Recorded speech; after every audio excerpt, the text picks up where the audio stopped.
Okay. Hello and welcome to our HMD 410 presentation on retreat resorts. My name is James Craig.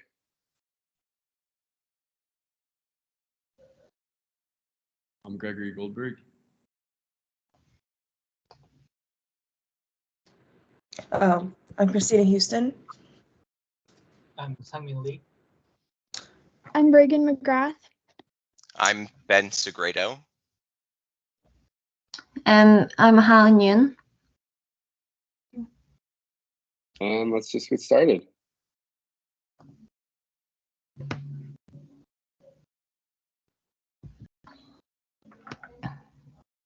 So first we need to define what a retreat resort is. A retreat resort is one that is remote and normally off the grid. Purpose of a retreat resort is for guests to escape the hustle and bustle of their normal day-to-day lives and have the time to unwind and relax. Normally they will be over the top ultra luxurious accommodations that may include villas, over the water bungalows, igloos, tree houses, and just very elaborate suites and accommodations. Since these resorts have such luxurious accommodations, they will obviously need to have high average daily rates.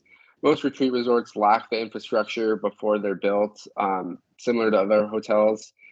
These high costs of construction and development call for the need of charging higher rates to guests.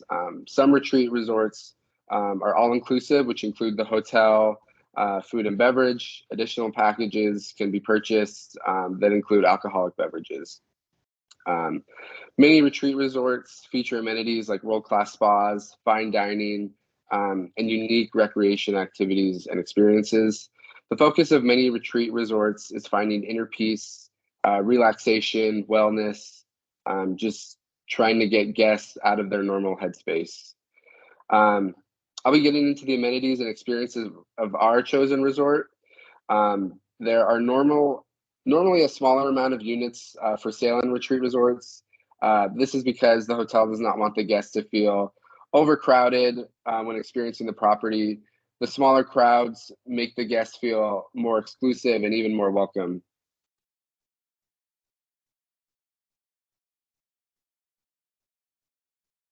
So some examples of retreat resorts. The resort that we'll be showcasing today is the Four Seasons Bora, which is displayed on in the background. The Meshpi Lodge in the Quito Rainforest in Ecuador is another example. It's located in a rainforest. It's pretty retreat style, remote.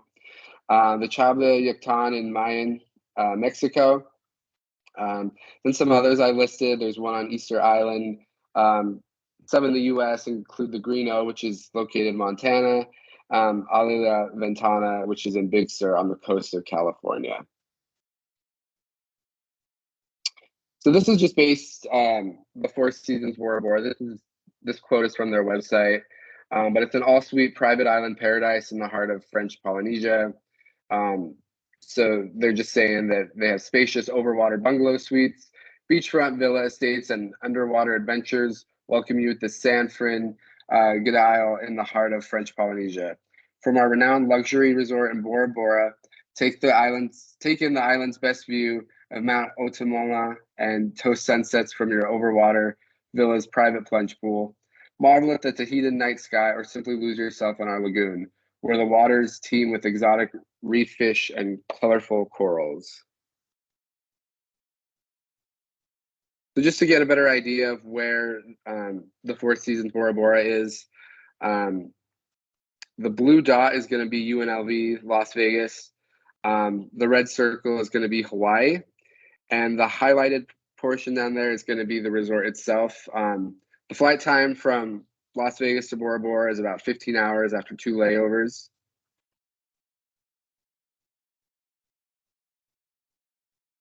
So then these are just some pictures showcasing the resort. We have the overwater bungalows with the plunge pools that they talked about. The beachfront estates, just very over-the-top, lavish accommodations to really give guests a breathtaking experience. So here's some of the amenities and activities. They label them as experiences. These aren't additional costs to the guests, and they do range anywhere from $60 to $700 per person. Guests have the option to dine in style on the beach with a private Polynesian dinner show, complete with Polynesian dancers performing fire dances. Guests can go scuba diving, snorkeling, exploring the reefs with beautiful rays and sharks. They can also explore the lagoon or jet ski, and take yacht tours and excursions. If a guest wants to stick to land, then they can explore the main island. The main island, which includes World War II relics, private stargazing, legend telling, filled with Tahitian legends, tennis courts, tennis lessons, again, a world-class spa. And then guests can also rent kayaks, paddle boards to explore the waters near their room. So getting into some of the benchmarking, the first one is occupancy rate. This just kind of tells the resort the percentage of how filled their resort is. The average daily rate, like I said, is going to be expensive. For the Four Seasons Bora Bora, it's typically $1,500 a night. And that's in their base room, which is called the Overwater Bungalow.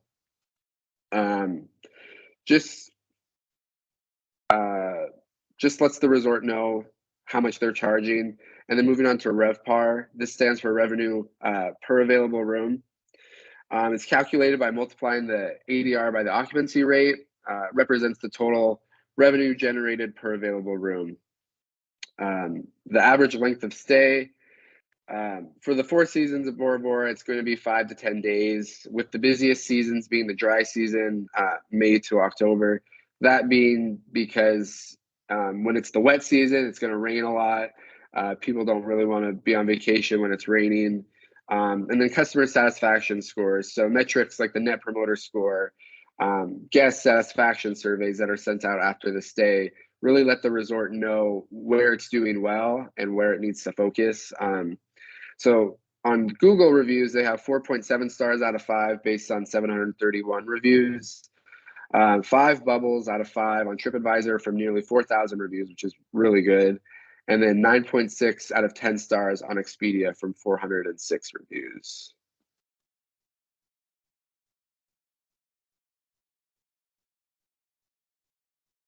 All right, I'm going to do the SWOT analysis portion that we all worked on together for the Four Seasons Bora Bora, starting naturally with the strengths. So we're going to start with the brand recognition. Everybody knows the Four Seasons. Everybody knows what they expect from the Four Seasons based on what they know about it. They know that it's a luxury resort that's going to offer high-end service, high-end amenity, just very high quality from that brand recognition. So as part of Four Seasons, the Four Seasons Bora Bora is going to benefit from that level of brand recognition because everybody knows Four Seasons and they know that they can expect something that's good and high quality. And they're also going to get the benefit of brand loyalty from that, from their guests who are Four Seasons regulars, so to speak, who again know what to expect from Four Seasons and like that level of service that they're bringing.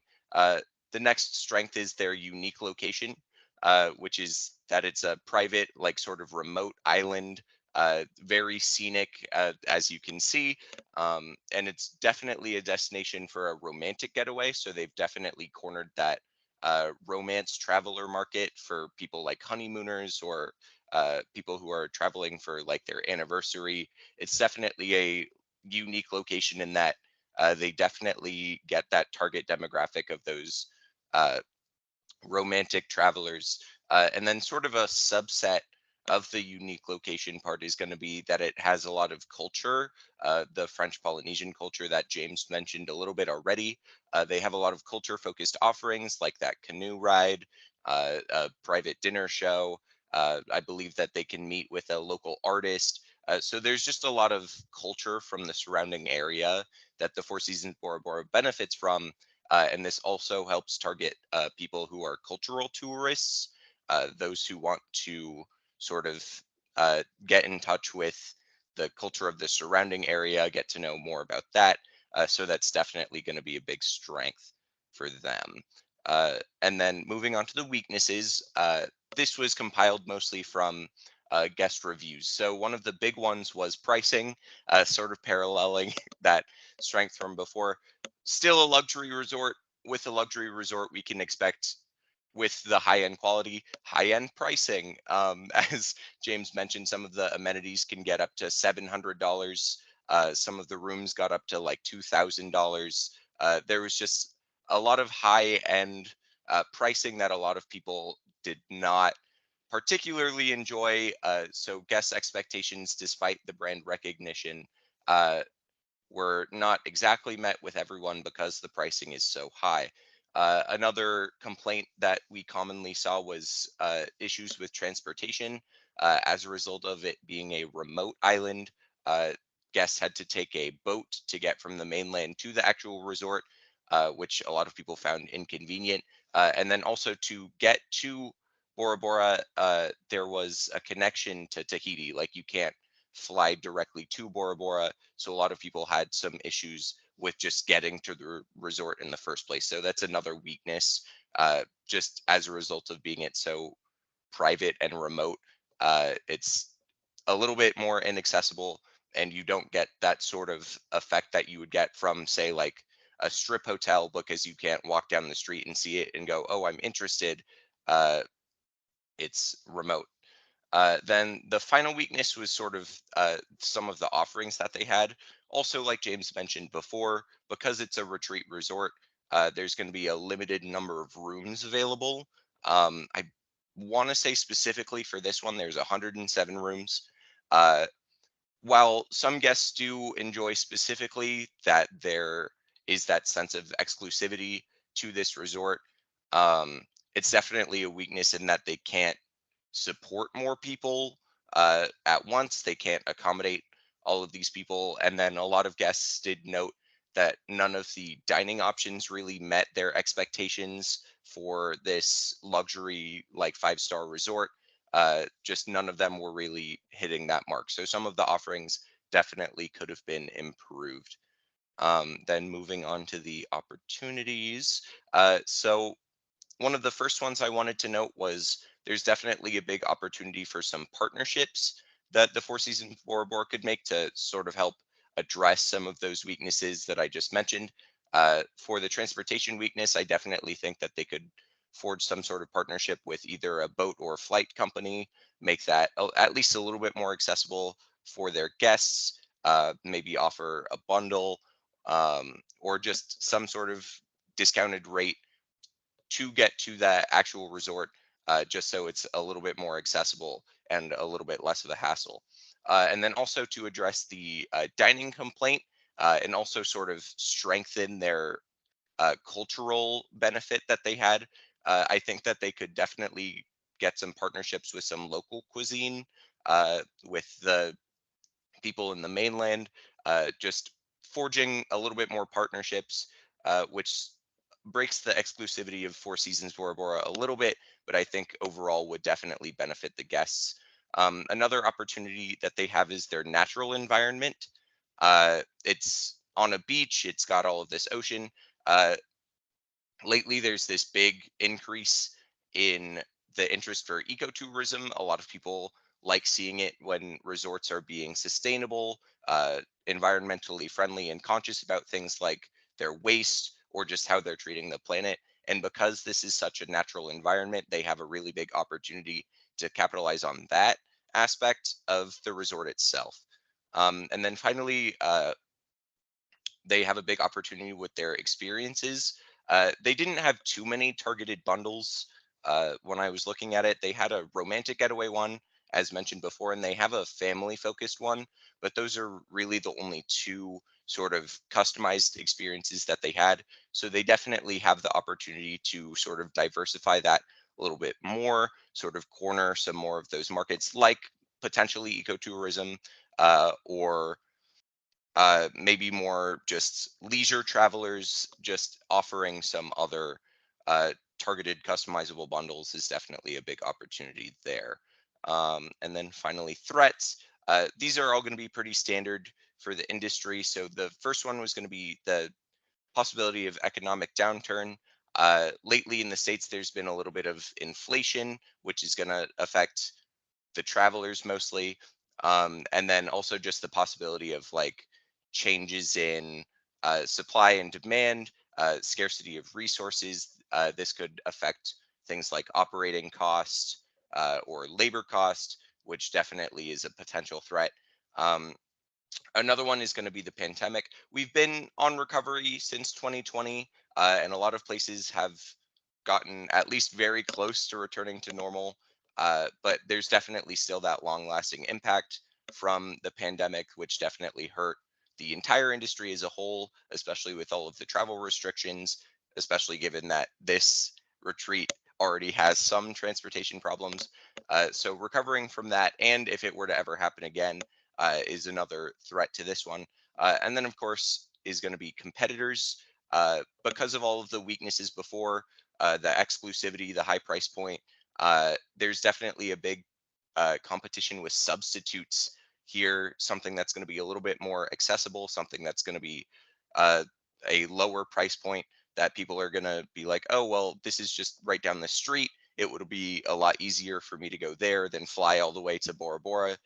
So a big threat for them is going to be those substitutes, and then they also have that sort of niche target demographic, which competitors might have a little bit broader grasp of.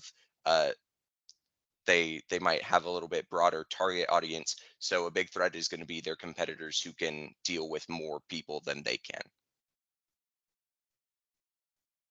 For the Four Seasons financial performance, Four Seasons is a leading company in the hospitality industry. They've been doing great financial performance among other hotels such as Marriott, Hilton, and Hyatt.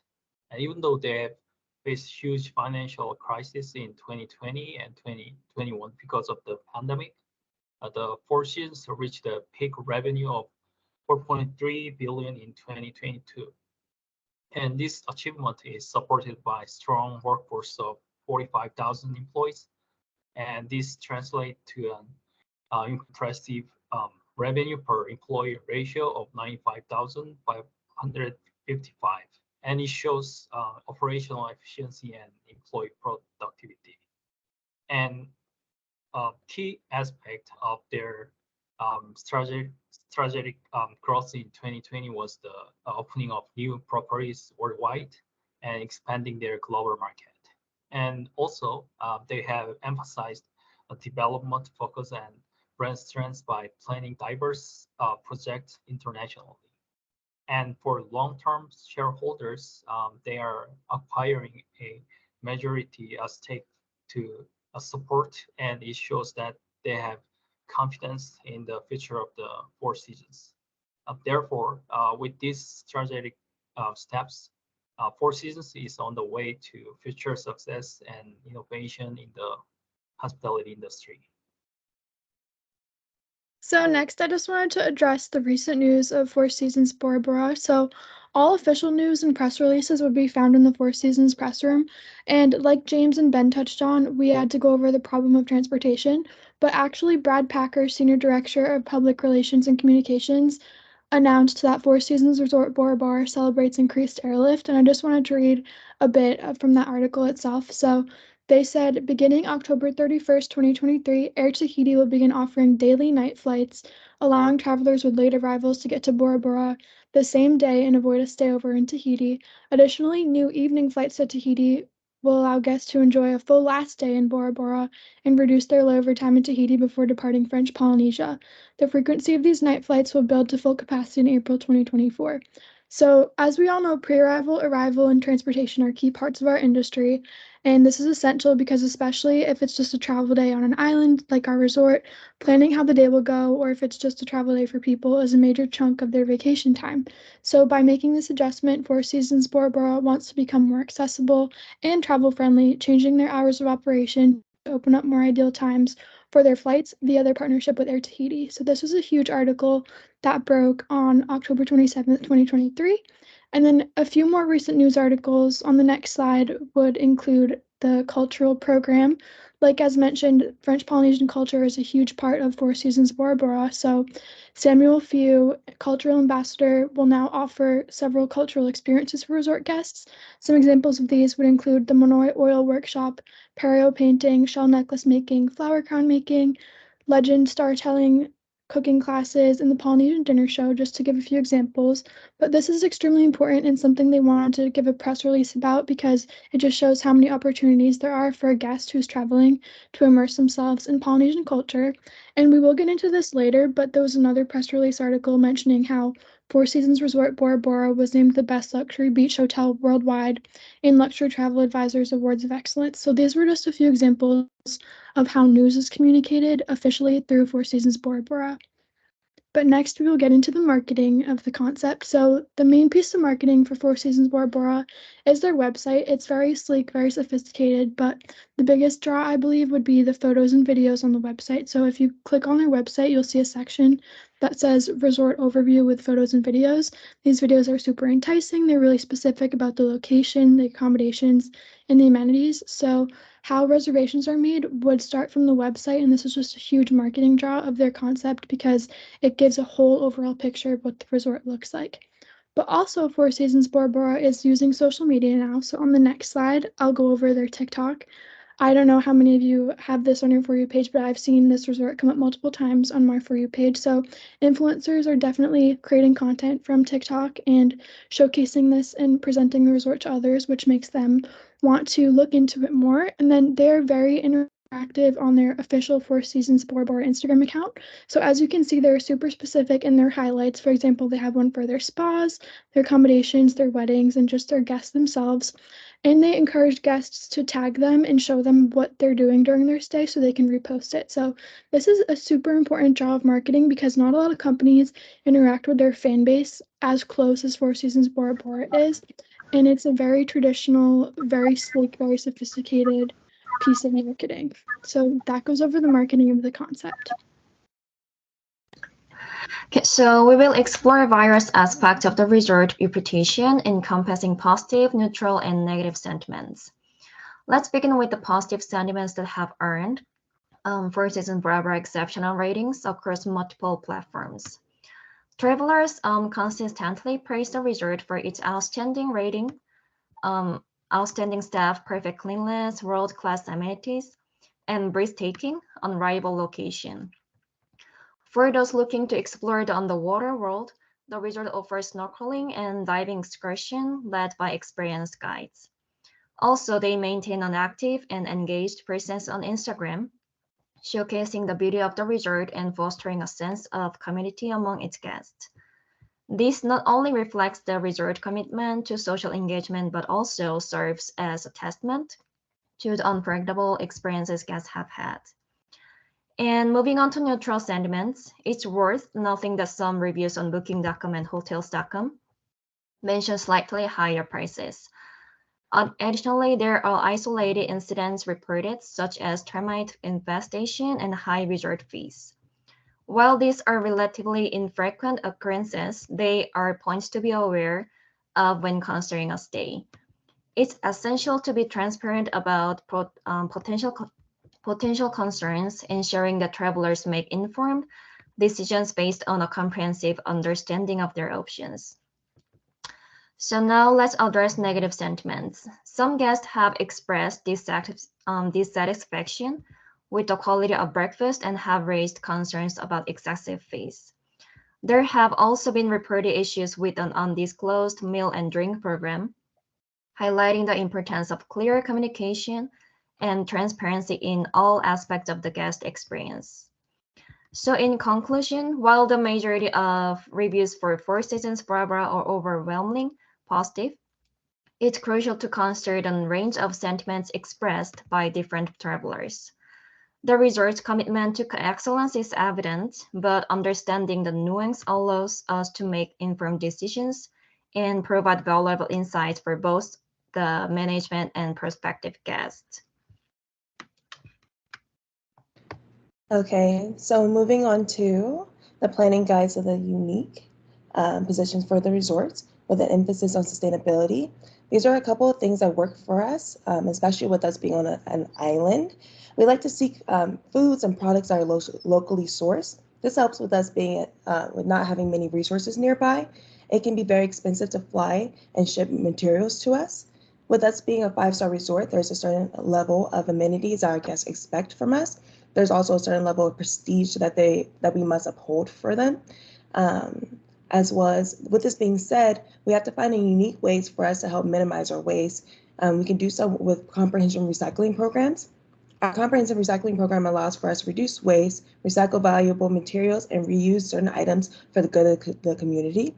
And then all of this also leads into our next slide, which is our SOT practices and our industry leading. There's some ways that we can help make changes in our resort community. And then these changes that help make a major difference in our resort communities picks up in involving more ways.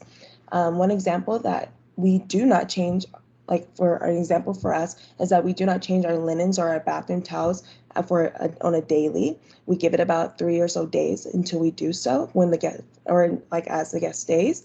If the guests would like new towels or more towels more frequently, they're more than welcome to ask. All they have to do is just call down to the front desk, and then many people will stay between 5 to 10 days. And then as for the guests who stay longer, their towels will automatically be replaced accordingly. Now, finding new ways to reuse some of these products can be very helpful for us in creating more sustainable practices, especially with us leading in new industry leads. For example, we can use worn down linens and turn them into cleaning rags for our housekeeping staff to use throughout their shifts. That is a perfect way to be able to reduce and reuse, and it also helps with our costs. Or when it comes to like our bathroom amenities, many people are used to having the mini sample size bottles that usually get thrown away at the end of their shifts and they don't use them. But from now on, we actually have found ways to have large stationary glass bottles that hold things from shampoo, conditioners, and soaps. So instead of things being thrown away at the end of our guest stay, they're just simply refilled. This is a new wave that will help with more sustainable practices, especially with us being an island. We're also working on our renewable energy source, which is also having a with having minimal access to our mainland and our access to them. On top of having outdoor bungalows and villas, we have 108 bungalows and 7 villas. We'll have solar panels on the roof of all of them. The solar panels help provide about 20% of our resort's electrical power. It's also responsible for heating up the entire resort water. This is something that is super cool because the sun comes out daily, and it's something that works for our resort so effortlessly. Something else that helps maintains the island's uniqueness is that they do not allow for fishing to happen around or near our resort.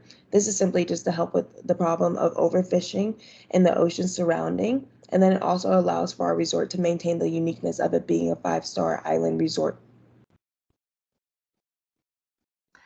Okay, so let's move on to talk about the exemplary environmental, social, and governance, which is ESG activities undertaken by Four Seasons as an employer. At Four Seasons, their goal is to use the design and construction of their properties to support the well-being of both guests and people. They have a LEED certification, which is the most widely used green building rating system in the world.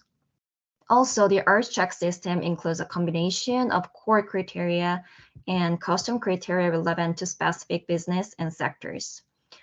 Also, they are focused on gaining an accurate understanding of their current environmental footprint.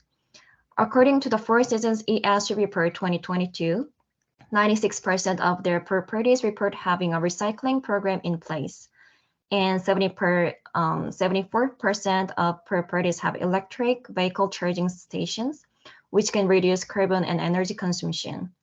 Also, more than 250 metric tons of single-use plastics are avoided annually from full transition to large format bathroom amenities. And 100% of Four Seasons hotels and resorts have ESG teams or green teams. In 2022, the employees and guests to observe Earth Hour by dimming the lights in the hotel and simultaneously inviting guests to join a wellness activity by candlelight. On Earth Day, to learn about the ecological importance, guests were able to participate in the planting of sea oats. And next part is social. At Four Seasons, they celebrate diversity through their #FSVoices campaign. This initiative showcases and celebrates their employees' diverse perspectives. Also, the approach revolves around 5 key focuses, which are education, listening and communication, system and policies, brand and partnerships, and measurement. These pillars guide us in fostering an environment where everyone feels heard, valued, and included. In addition to providing high-quality employment opportunities, Four Seasons offers a range of structured apprenticeship programs and unique educational offerings tailored to the diverse location where they operate. Furthermore, they actively promote respect for human rights across their entire value chain. They believe that a commitment to human rights is fundamental to creating a positive and sustainable impact. Also, they have a long history of supporting local communities. Actually, giving back is a core part of their mission. One way they contribute is by supporting cancer research within their communities. As an example, they have raised over $680 million worldwide for cancer research in Terry Fox's name. And last part of ESG is government. Their ESG programs are overseen by their board's ESG committee, which meets at least quarterly to review ESG progress and provide strategic guidance. Four Seasons Hotels and Resort is owned by an affiliate of Cascade Investment, which is LLC, and an affiliate of Kingdom Holding Company, which is called KHC, and Four Seasons founder and chairman is Dara Sharp-Through Triples Holdings Limited. Ownership stakes are as follows: 5% of Triples Holdings Limited, 24.75% of KHC, and 71.25% of Cascade. In addition to their board committee, their ESG governance structure includes the following groups and teams, which are board ESG committee, ESG steering committee, ESG core team, environmental working group, and social working group.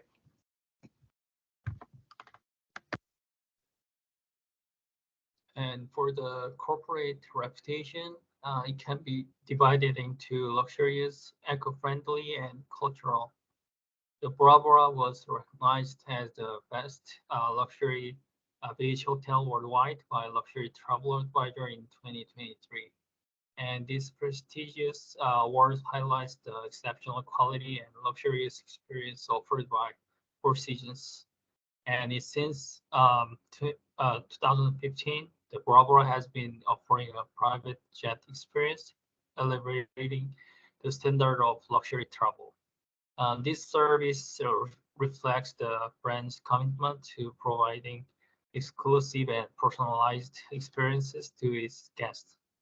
Bora is not only a leader in luxury, but also in environmental stewardship, and the resort is dedicated to conserving energy and precious natural resources, showing its commitment to sustainability. And moreover, Bora works actively to better the local community, creating the harmonious balance between luxury tourism and environmental and social responsibility. And the resort offers an array of cultural experiences, allowing guests to immerse themselves in the local traditions and heritage. This not only enhances the guest experience, but also preserves and promotes the local cultures and traditions. Therefore, their dedication to excellence in these areas keeps them the global hospitality industry leader.